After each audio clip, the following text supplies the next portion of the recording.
আমরা এখন সুবর্ণরেখা নদীর পাশে সেই বিখ্যাত ঘাটশিলা তে আমরা রয়েছি। এখন সুবর্ণরেখা নদীর পাশে তোমরা দেখতে পাচ্ছ যে আমার একদম সামনে সুবর্ণরেখা নদী বয়ে যাচ্ছে। বড় বড় পাথর রয়েছে নদীর জায়গায় জায়গায়।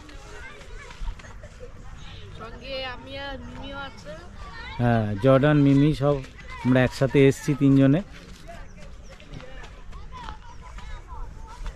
আজকে আমাদের ঘোরার জায়গা হচ্ছে ঘাটশিলা। এটা তোমরা দেখতে হচ্ছে থার্ড পার্ট ঝাড়খণ্ডের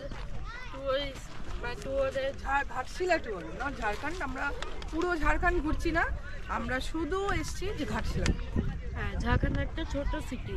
হ্যাঁ, ঝাড়খণ্ডের একটা ছোট সিটি আমরা বেছে নিয়েছি, কিন্তু আছে অনেকগুলো টুরিস্ট স্পট।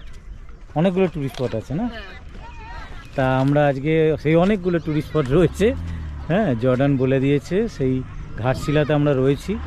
তা আজকে special day, special trip Ghatshila, যার মধ্যে একটা জায়গায় আমরা রয়েছি যেটা সেই বিখ্যাত সুবর্ণরেখা নদী, যেটা আমাদের সাহিত্যে অনেক জায়গায় অনেকভাবে বারবার করে সেই জায়গা এসছে। তোমরা জানো এখানে সেই বিখ্যাত আমাদের বাংলার সেই বড় সাহিত্যিক বিভূতিভূষণ বন্দ্যোপাধ্যায়ের কর্মস্থল বলবো, তার থেকেও বলবো তার শেষ জীবন এখানে কেটেছিল। তা সেই জায়গায় আমরা এসেছি।